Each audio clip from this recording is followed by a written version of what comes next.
கிருஷ்ணர் வெண்ணைய சாட்டார். ஏன்னா எனக்கு வெண்ணெய் தான் வேணும், பானை வேண்டாம். வேண்டாங்கிறத எப்படி நிரூபணம் பண்ணார்? அந்த பானையை உடைச்சார். அப்படின்னா பரமாத்மாங்கிற கிருஷ்ணருக்கு வேணுங்கிற வெண்ணெய் ஜீவாத்மா, வேண்டாம்னு நினைக்கிறது ஜீவாத்மாவை தாங்கக்கூடிய சரீரம்.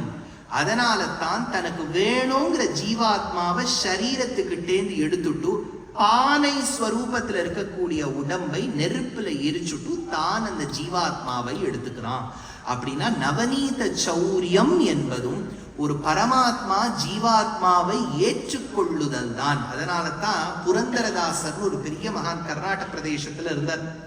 அவர் நிறைய தேவர் நாமாக்கள் பாடியிருக்கார். அவருடைய பாடல்களுக்கு தேவர் நாமான்னு பேர். அதுல ஒரு இடத்துல சொல்றார், புத்தி தன்னுடைய இன்னொரு ஃப்ரெண்டை பார்த்து சொல்றார், தரக்க பிந்திகே நானிரி ಹೋಗುವೆ ತಾರೆ ಬಿಂದಿಗೆಯ ಬಿಂದಿಗೆ ಒಡೆದರೆ ಒಂದೇ ಕಾಸು ತಾರೆ ಬಿಂದಿಗೆಯ ಬಿಂದು ಮಾಧವನ ಘಟ್ಟಕ್ಕೆ ಹೋಗುವೆ ತಾರೆ பிந்திகேய.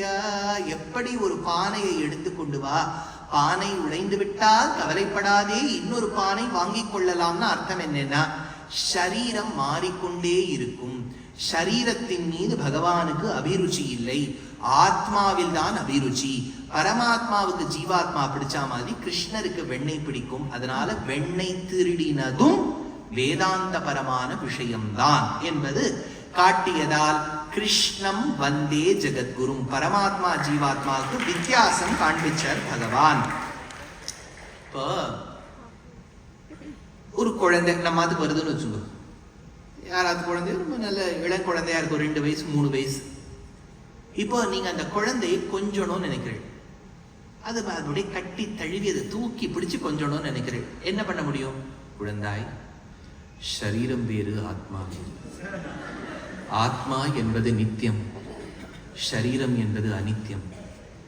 புரிந்ததா பிள்ளையே அப்படின்னு கேட்டா அது புரிஞ்சுக்குமோ? புரிஞ்சுக்காது. அப்ப நீங்க என்ன பண்ணணும்? அது லெவலுக்கு இறங்கணும், கீழே உட்காந்துக்கணும். முதல்ல நீங்க ஓங்கி உலகளந்த உத்தமன் பேர் பாடின்னு 6 அடிக்கு நின்று வச்சு அது பாரு ஐஃபில் டவரை பாக்குற மாதிரி பார்த்துட்டு பயந்துரும்.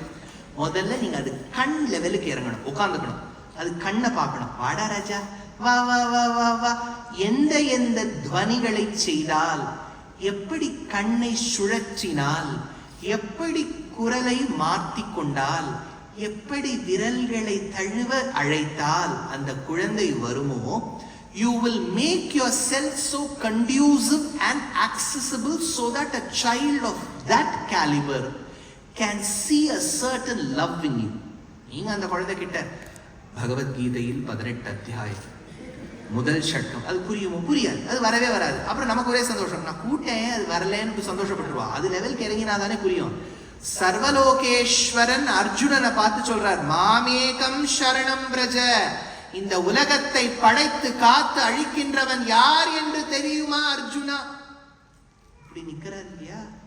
இதே பெருமாள் தான், இதே ஆள் தான், மாறல. எந்த பகவான் 89 வயசுல பார்த்தனுக்கு சாரதியாயிருந்து உபனிஷத் சாரமான கீதையை நடு யுத்த பூமியில் உபதேசித்தானோ அவரேதான் 8 வயசுல யசோதை சொன்ன, படாங்க திருடினியா நீ, ஒட்டச்சியா பானை இல்லம்மா, அந்த பானை நான் உடைக்க, கிட்டவா அப்படின்னு இடக்கை வலக்கை ஆச்சாரம் தெரியாதவள் அவனை இடுப்போட உரலோடு கட்டி போட்டாளே. அந்த ஆக்சசிபிலிட்டி இருக்கு பாருங்க பரபிரம்மத்துக்கிட்ட, அதுக்கு சௌஷீல்யம் சௌலபியம்னு பேர். Paramatma is not someone who keeps showing how great he is.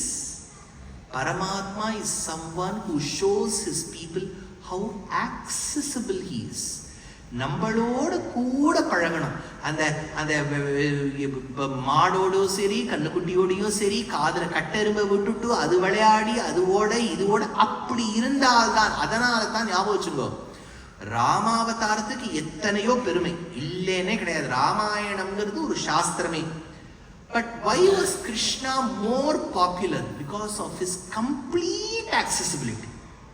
அதாவது ஒரு ஆச்சாரியன் சொல்வார், யோசிச்சு பாருங்க, இப்ப நமக்கு கட்டக்கூடிய காலேஜஸ்ல லெக்சர் தியேட்டர் காம்ப்ளெக்ஸ் இருக்கும். அதுல பார்த்தேன்னா நடுவில் டீச்சர் நின்றுட்டு இருப்பார். ஆம்பி தியேட்டர் மாதிரி ஒரு லெவலா மேல போறது, ஸ்டூடெண்ட் மேல இருப்பார், டீச்சர் கீழே இருக்கா. இது ஒருத்தர் கேட்டது, சரியா சுவாமி, டீச்சர் தானே மேல இருக்கணும், ஸ்டூடெண்ட் தானே கீழே இருக்கணும். நான் சொன்னேன், இல்லை, இவெல்லாம் நிறைய கீதையை படிச்சிருக்காரு இந்த ஆர்கிடெக்ட்னு. ஏன்னா பகவத்கீதையை உபதேசித்த கீதாச்சாரியன் கண்ணன் சாரதி கீழே உட்கார்ந்து இருக்கார். கேட்ட சிஷ்யன் பார்த்தன் அர்ஜுனன் பின்னாடி மேல நின்று இருக்கான்.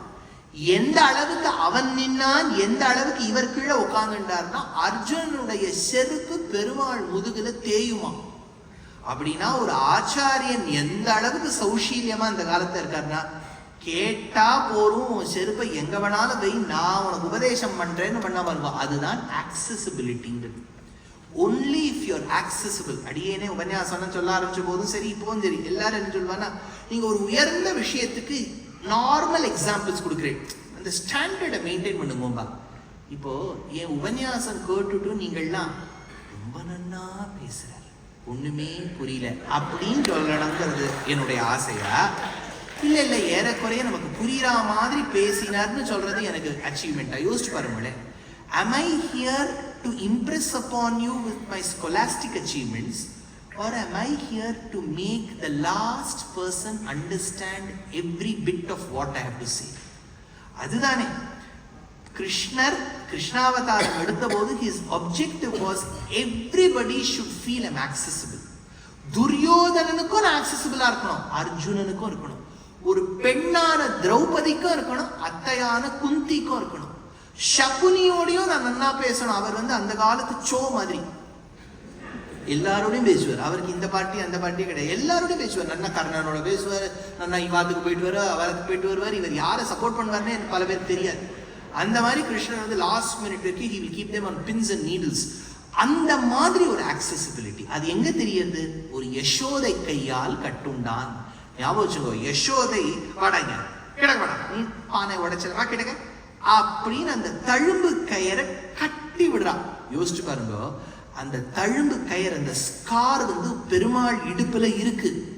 பின்னாடி அவர் துவாரகாதீசனானார். மீடியா என்ன சொல்லும், அந்த இடத்தை ஜூம் பண்ணி காமிக்கும், this is the place where Yashoda tied him. அப்போ உடனே நம்ம என்ன பண்ணுவோம், ஏதாவது பிளாஸ்டிக் சர்ஜன் கிட்ட போய் அதை நல்லா மேலே கொஞ்சம் ரப் பண்ணிட்டு இந்த இடத்துல நல்லா வேஷ்டியை மேலே கொண்டு வந்து கவர் பண்ணிப்போம். கிருஷ்ணர் அப்படி பண்ணிக்கலையாம், அவருக்கு அந்த தழும்போட நின்னாரா. ஏன்னா எங்க அம்மா கையால நான் கட்டுண்டேங்கிற ஸ்கார் எனக்கு ஒரு அச்சீவ்மெண்ட். அதனால தன் திருத்தந்தையார் தாயார், இப்ப கூட நீங்க பெரியவாள்லாம் பல பேர் இருக்கு, இன்றைய காலகட்டம் மாறிடுதுன்னு வச்சுக்கோ, இது சரி தப்புங்கிற விசாரத்துக்கு போக வேண்டாம். ஸ்கூல்ல அடியே வாங்காத, திட்டே வாங்காத ஒருத்தர் இங்க கையை தூக்கட்டுமே. அடி வாங்கிருக்கூட, திட்டே வாங்கிருக்கூட. அடி வாங்கினவா அப்பா அம்மா கிட்ட அடி வாங்காத யாரெல்லாம் அப்பா அம்மா கிட்ட ஏதாவது ஒரு அடியாவது வாங்கியிருக்கேன்? மகான்கள் இங்க இருக்கா பாருங்க. இப்பெல்லாம் ஒரு ஸ்கூல்ல teacher you should not do like this okay அப்படின்னு கொஞ்சம் கண்ணை பெருசாயிடுச்சுன்னா அது 100க்கு டயல் பண்ணிடும். என்ன டீச்சர் இப்படி சுட்டா என்னுடைய ஹார்ட் ரொம்ப வீக் ஆயிடுச்சு, என் டீச்சர் திட்ட கேட்டுட்டு. அதனால டீச்சர் அந்த குழந்தை கொஞ்சம் சுமாரா வாங்கினா கூட இவ்வளவு சுமாரா வாங்கியிருக்கேன். எவ்வளவு நீ எத்தனை முயற்சி எடுத்து படிக்காமல் இருந்திருந்தாலும் இப்படி மார்க் வாங்காம இருப்ப, இதெல்லாம் எவ்வளவு எத்தனையோ கோடி ஜென்மால பண்ண வேண்டிய சுக்ருத்தாச்சே, புண்ணியமாச்சே, இப்படியே இருக்கணும்னு பகவான் கிட்ட நான் பிரார்த்திக்கிறேன். நான் சொல்லுவோம், அந்த நிலைமைக்கு நம்ம வந்துட்டோம். டீச்சரும் குழந்தைய திட்டப்படாது, அப்பா அம்மாவும் திட்டப்படாது, அது எப்படி வளரும் சொல்லுவோம். ஏதோ பகவான் தான் அனுகிரகம் பண்ணணும். எதுக்கு இது சொல்ல வந்தேன்னா, கிருஷ்ணர் அப்படி பார்க்கல. எங்க அம்மா என்னை கட்டி போட்டாங்கிற அந்த தழும்பு அவருக்கு ஒரு பெரிய எடுத்துக்காட்டா இருந்தது. அப்போ பக்தன் கையால் கட்டுண்டால் அவன் எளிமையை காண்பிப்பான். பகவானுக்கு எளிமை உண்டா? யசோதை கையால் கட்டுண்டான். அப்போ தான் சொன்ன வேதத்தில் பகவானுக்கு எளிமை உண்டுன்னு காண்பித்து கொடுத்தவன் கண்ணன். கிருஷ்ணம் வந்தே ஜகத்குரும் அப்படின்னா அவர் வளரும் போதே காண்பிச்சிருக்க. அடுத்தது